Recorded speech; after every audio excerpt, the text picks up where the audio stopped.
ويا ليت انهم احترموا لغة أهل المنطقة. لا يحاربون اللغة العربية في الأحواز ويهجرون شعب الأحواز ويأتون بإيرانيين يسكنونهم هناك ويمنعون بناء المساجد لأهل السنة ويحاصرونهم ويقتلونهم ويسفكون دماءهم. ولست أنا الذي قلت هذا، جميع المنظمات الدولية. أيضا هناك تحذيرات من اغتيال الأمير سعود الفيصل والشيخ حمد بن جاسم ضمن المخطط الإيراني البحريني السوري في أنا أقول المخطط الإيراني، أنا إذا قلت أنهم يخططون لاغتيال سمو الأمير سعود أو سمو الشيخ حمد، أن يمكن قد وصلوا في الثمانينات إلى أعظم، إلى محاولة اغتيال الشيخ جابر، نفس الشيخ جابر الأحمد رحمه الله. هؤلاء لا يتورعون من شيء، هؤلاء لا يتورعون من شيء. تدري عبد الله، القتل بالنسبة لهم، نعم، القتل شيء طبيعي جدا، وفي أجندتهم، في أجندة الثورة الإيرانية أصلا. تعليق عضوية جامعة سوريا في جامعة الدول العربية، يعني هذه من أبرز الأحداث اللي مرت في الأسبوع الماضي. يعني العرب تلاحظ أنهم فاعلين أكثر في الأزمة السورية أكثر من باقي. لا، هم كانوا حتى في الأزمة الليبية، لأن سوريا أعطي النظام السوري فرصة من قبل الجامعة العربية أكثر من 8 أشهر، ولكنه بدأ يقتل الشعب. وترى شيء ينبغي أن تركز عليه وسائل الإعلام، هو لا يقتل الشعب بالسوريين فحسب، هناك عناصر من حزب الله وهذا أمر مؤكد، وعناصر من التيار الصدري يدخلون إلى سوريا، وعناصر من الحرس الثوري والباسيجي الإيراني يقتلون شعب سوريا. العملية الآن ما أصبحت إن فقط شبيحة بشار، لا، شبيحة جايين من حزب الله ومن إيران. أمس آخر الأنباء أن سيارات لم تفتش دخلت من الحدود العراقية على منطقة دير الزور في سوريا، والأنباء تؤكد أن أنها أسلحة وميليشيات تابعة لمقتدى الصدر دخلت إلى سوريا. ولهذا الجامعة العربية يجب أن تكون حازمة، لأن الشعب السوري يقتل من قبل نظام رهن نفسه لإيران. لكن هل هذه تعتبر خطوة، ما فعلته الجامعة العربية، خطوة لتدويل القضية ومن ثم للتدخل الأجنبي في المنطقة؟ أنا والله التدويل هذا لا أريده ولا أتوقع أن الجامعة تريده، هي النظام السوري هو الذي يريد التدويل. الجامعة العربية تتخذ قرارات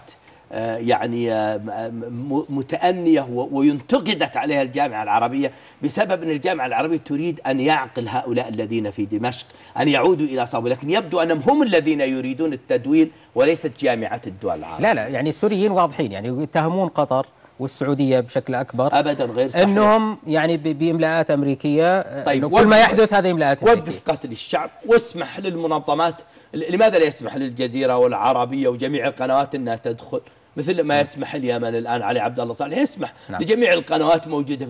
أنت يا النظام السوري اسمح لجميع، اسمح للمراقبين العرب. إذا كان فعلا والله عندك مؤامرة كونية عليك فإحنا نبغى نمسك الإرهابيين هؤلاء ونقف معك. إذا كان هذا أنت الذي تقتل الشعب السوري فكف عن قتل الشعب. هناك المنشقون أنشأوا مجلس عسكري للجيش الحر.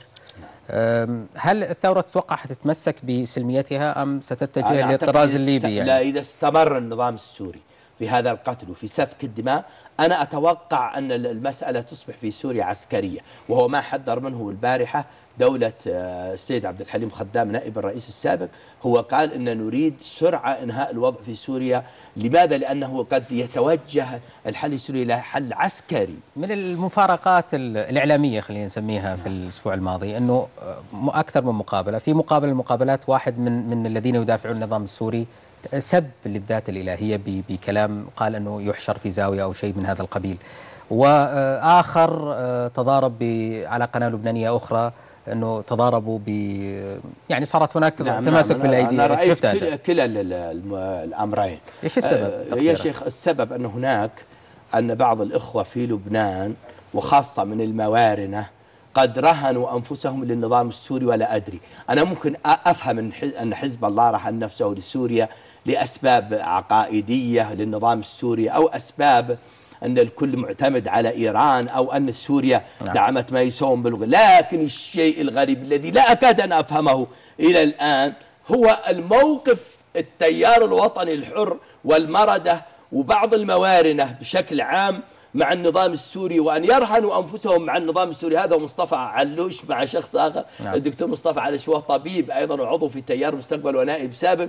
وأيضا رأينا في الجزيرة أيضا كيف أنه كان الكلام من جوزيف أبو فاضل ضد محمد العبد الله كلام غير لائق وغير علمي. أنا أقول لهؤلاء لا تراهنوا على نظام انتهى، راهنوا على الشعب السوري. هذا نظام انتهى وأصبحت أيامه معدودة. نعم. الوقت يضيق معي. المتظاهرون في مجلس الأمة نعم. يعني لأول مرة تحدث أنهم يقتحمون في الكويت مجلس الأمة، ويعني دول ملكية حتى لا نسمع فيها هذه العبارات. المظاهرات كانت تقولون وبصوت واضح وبأكثر من مقطع: الشعب يريد إسقاط الرئيس، يقصدون رئيس الحكومة الشيخ ناصر محمد. هو شوف يا شيخ، اقتحام مجلس الأمة بهذا الشكل هذا أمر لا يليق بأبناء الكويت. الآن في 10 نواب متهمون أنهم أخذوا رشا أمام النيابة. نعم. أخذوا رشاوى أمام النيابة. يا أبناء الكويت، النيابة العامة في الكويت نيابة مستقلة. معروف في الكويت أن القضاء مستقل فيه جدا جدا مستقل وليس قليلا. الآن هؤلاء 10 نواب يحقق في أمام النيابة العامة، بعد النيابة يحالون إلى المحاكم المختصة في الكويت. يا أخواننا، دخول مجلس الأمة هذه فوضى، ليست ديمقراطية. الديمقراطية أنكم والله إذا استطعتم في مجلس الأمة أنكم تحشدون أغلبية للإطاحة بحكومة الشيخ ناصر محمد، فهذا أمر جائز لكم بمقتضى الدستور الكويتي. أما دخول المجلس بهذا النوع من الفوضى، الكويت بلد مسالم، حكومة الكويت وأمير الكويت لم يقمعوكم، لم تقمعوا، لم تدخلوا السجون كما حصل في سوريا أو في ليبيا. أنتم في بلد فيه حرية، فلا تفوتوا عليكم فرصة الحرية. يعني هذا الكلام يطرح كثيرا، أنه التجربة الديمقراطية في البلد الملكي اللي في الكويت لم يكن مثالا يحتذى ونموذجا ممكن أن يراهن عليه باقي دول الخليج. أنا أعتقد أن